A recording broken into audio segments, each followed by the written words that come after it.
जय हिंद दोस्तों, आज के इस क्लास में आप सभी का बहुत बहुत स्वागत है। तो जैसे कि दोस्तों आप सभी को पता है अभी लोकसभा 2024 का चुनाव चल रहा है। तो साथियों आज हम लोग चुनाव आयोग यानी कि निर्वाचन आयोग से संबंधित 30 मोस्ट इम्पॉर्टेंट प्रश्नों को कवर करेंगे, जो कि साथियों आने वाले सभी प्रतियोगी परीक्षाओं के लिए काफ़ी ज़्यादा इम्पॉर्टेंट रहेगा। तो साथियों आप सभी सेशन को बिना स्किप किए लास्ट तक पूरा ध्यानपूर्वक देखिए। तो चलिए आज का पहला क्वेश्चन है, चुनाव के समय किसी चुनाव क्षेत्र में चुनाव प्रचार कब बंद करना होता है। सभी ऑप्शन को ध्यान से पढ़िए, बहुत ही शानदार लेवल का क्वेश्चन है। चुनाव के समय किसी चुनाव क्षेत्र में चुनाव प्रचार ये कब बंद करना होता है। तो साथियों यहाँ पर इस क्वेश्चन का आंसर हो जाएगा सी ऑप्शन, मतदान प्रारंभ होने से 48 घंटे पहले। यहाँ पर देखिए ऑप्शन है आपको 2 दिन भी मिल सकता है, यानी कि मतदान प्रारंभ होने से 2 दिन पहले या फिर 48 घंटे पहले। आगे देखिए, मुख्य निर्वाचन आयुक्त को प्रति माह कितना वेतन मिलता है। तो साथियों मुख्य निर्वाचन आयुक्त को प्रति माह 2.5 लाख वेतन मिलता है। यहाँ पर बी ऑप्शन आपका सही जवाब है, 2.5 लाख। भारत के मुख्य चुनाव आयुक्त की नियुक्ति कौन करता है। वेरी इंपॉर्टेंट क्वेश्चन है, इस पर आप सभी स्टार मार्क कर लीजिए। ये क्वेश्चन बार बार एग्जाम में पूछा जाता है। तो साथियों भारत के मुख्य चुनाव आयुक्त की नियुक्ति जो है भारत के राष्ट्रपति करते हैं। और वर्तमान में भारत के मुख्य चुनाव आयुक्त कौन है, तो याद रखिएगा राजीव कुमार। कौन है, राजीव कुमार वर्तमान में भारत के मुख्य चुनाव आयुक्त है। आगे देखिए, निर्वाचन आयोग का प्रमुख कौन होता है। तो साथियों निर्वाचन आयोग का प्रमुख जो है मुख्य निर्वाचन आयुक्त होता है।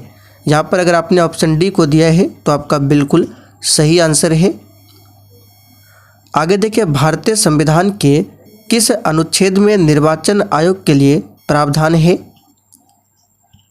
तो साथियों इसका सही जवाब है बी ऑप्शन, अनुच्छेद 324 में। ये क्वेश्चन भी एग्जाम में बार बार पूछा जाता है, इस पर भी स्टार मार्क कर लीजिए। संविधान के किस आर्टिकल में निर्वाचन आयोग के लिए प्रावधान है, तो आर्टिकल 324 में। आगे देखिए, भारत में निर्वाचन सूची तैयार करने की जिम्मेदारी किसकी है। तो साथियों भारत में निर्वाचन सूची तैयार करने की जिम्मेदारी जो है ये किसकी होती है, तो इसका सही जवाब है निर्वाचन आयोग की। आगे देखिए, उपचुनाव कराया जाता है। तो साथियों उपचुनाव जो है ये कभी भी कराया जा सकता है। यहाँ पर डी ऑप्शन आपका सही जवाब है, कभी भी। निर्वाचन आयुक्त की सेवा शर्त तथा कार्यकाल कौन निश्चित करता है। तो साथियों इसका सही जवाब है संविधान निश्चित करता है। आगे देखिए, भारत का प्रथम मुख्य चुनाव आयुक्त कौन था। ये क्वेश्चन काफ़ी बार एग्जाम में पूछा गया है और ये बार बार पूछा जा रहा है, इस पर भी स्टार मार्क कर लीजिए। तो साथियों भारत का प्रथम मुख्य चुनाव आयुक्त कौन था, सुकुमार सेन। यहाँ पर डी ऑप्शन आपका सही जवाब है, सुकुमार सेन। आगे देखिए, अन्य निर्वाचन आयुक्त अपना त्यागपत्र किसे देते हैं। तो साथियों इसका सही जवाब है राष्ट्रपति को।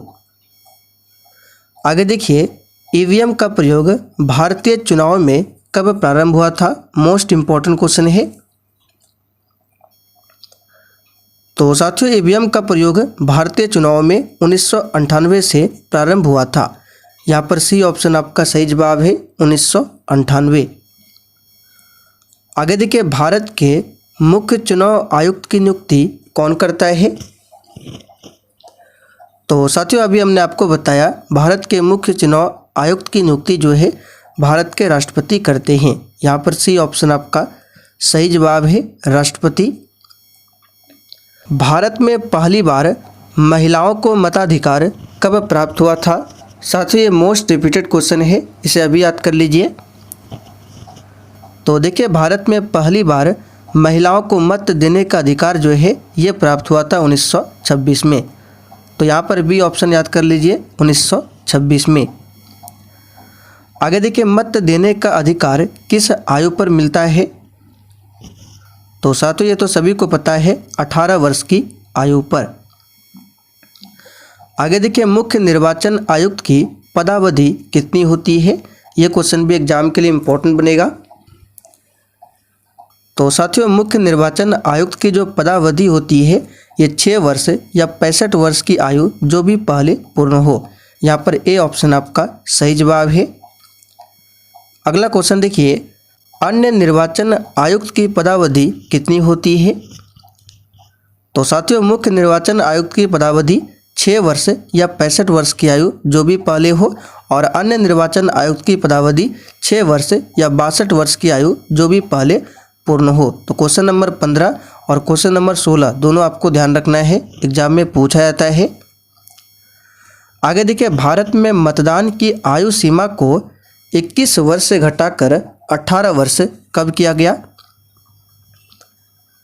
तो साथियों, ये किया गया था 1989 में।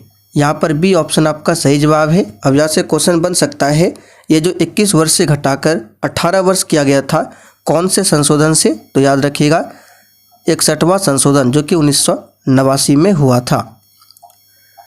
आगे देखिए, निर्वाचन आयोग निम्न में से किन निर्वाचनों के लिए अधीक्षा निर्देशन और नियंत्रण का कार्य करती है? सही आंसर है इनमें से सभी। राष्ट्रपति का चुनाव, उपराष्ट्रपति का चुनाव, लोकसभा का चुनाव।